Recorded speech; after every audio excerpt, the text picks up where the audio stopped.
How have you been? I heard about the accident. I'm so sorry. I can only imagine how tough it's been for you. It's been quite the journey, to say the least. Adjusting to life in a wheelchair has been challenging, but also eye-opening in many ways. I can't even begin to understand. How did it happen, if you don't mind me asking? It was a car accident. Someone ran a red light and hit me from the side. The impact caused severe spinal injuries. At first, it was hard to accept, but I've learned to take it one day at a time. That is terrifying. How have you been coping since then? The first few months were the hardest. Everything was so overwhelming, physically, emotionally, mentally. But I had a lot of support from my family and friends, and therapy has been a huge help. It's not just about learning to navigate in a wheelchair, but also coming to terms with a new way of living. What has been the biggest adjustment for you? Honestly, it's been the small things that hit the hardest. Simple tasks like getting dressed, cooking, or even moving around the house require a lot more effort and planning now. Public places aren't always as accessible as they should be, and that can be frustrating. I never realized how much we take for granted. Have there been any positive changes or realizations through all of this? Surprisingly, yes. I've gained a new perspective on life and resilience. I've met some incredible people in the disabled community who have been a source of inspiration and strength. It's also pushed me to advocate for better accessibility and awareness. It must take so much strength to turn such a difficult situation into something positive. Have you had to make any major lifestyle changes? Quite a few. I had to move to a more accessible home, and I've started using assistive technology for work and daily tasks. I also had to change my career path a bit, focusing more on remote work. But I found ways to stay active and engaged, like participating in adaptive sports and joining advocacy groups. Adaptive sports? That sounds interesting. What kind of sports have you gotten into? Wheelchair basketball has been a big one for me. It's not only great exercise, but also a fantastic way to meet others who understand what I'm going through. I've also tried hand cycling and even some adaptive yoga, which has helped a lot with my mental and physical well-being. It's amazing how you've found new passions and ways to stay active. How has your social life been affected? There have been ups and downs. Some friendships have grown stronger, while others have faded away. It's difficult because not everyone knows how to react or how to help. But I've also made new friends who share similar experiences, which has been incredibly validating and supportive. It must be hard to navigate those changes in your relationships. Do you feel like there's enough awareness and understanding about what people in wheelchairs go through? Not nearly enough. There are so many misconceptions and a general lack of understanding. That's part of why I've become more vocal about my experiences. I want to raise awareness and help others see the importance of accessibility and inclusion. That's such an important mission. What do you think people could do to better support those in similar situations? Listen and ask questions without assuming. Offer help, but also respect independence. Advocate for accessibility in your communities. Small actions, like ensuring public spaces are wheelchair-friendly and educating others, can make a huge difference. Is there anything you wish you had known or done differently right after the accident? I wish I had reached out for support sooner. For a while, I tried to handle everything on my own, which made things harder. Finding a community and resources early on would have made the transition smoother. It's important to remember that asking for help is a sign of strength, not weakness. I'm really moved by how you've managed to turn such a life-changing event into an opportunity for growth and advocacy. Is there anything else you'd like to share about your journey? Just that life doesn't end with an accident. It changes, often dramatically, but it continues.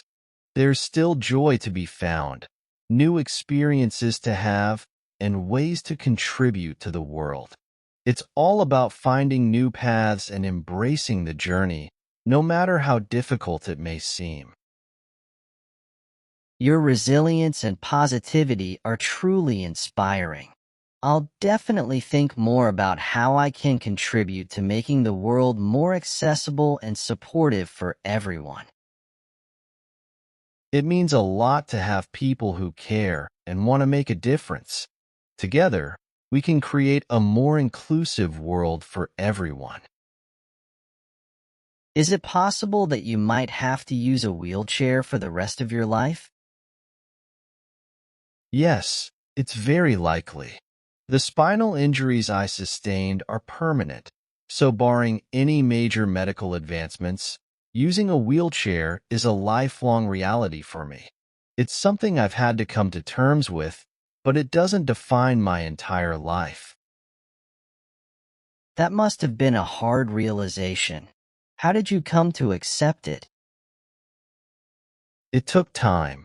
At first, there was a lot of denial and anger. Therapy helped immensely, both physical and psychological. I learned to focus on what I can do rather than what I can't. Support from loved ones and connecting with others in similar situations also made a big difference. Acceptance didn't happen overnight, but gradually, I found peace with it. It's admirable how you've navigated such a tough journey. Have you noticed any advancements in medical technology that might offer hope for the future? There are always advancements being made, and while some are promising, such as developments in spinal cord regeneration and exoskeleton technology, they are still in the experimental stages. I remain hopeful but realistic. For now, I focus on living my best life with the tools and technology currently available.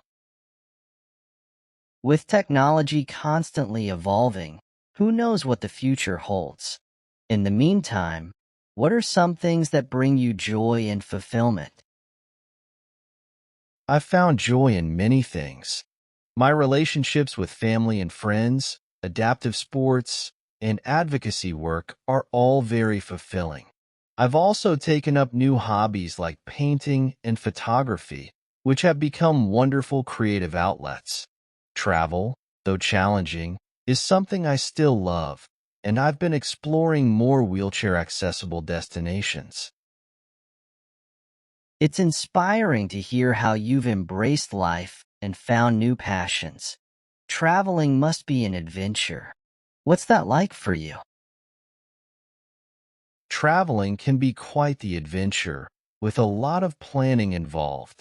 Researching accessible accommodations and transportation is crucial. Some places are more wheelchair-friendly than others, so choosing the right destinations makes a big difference. Despite the challenges, it's incredibly rewarding. The sense of freedom and discovery is something I cherish. Do you have a favorite place you've visited since the accident?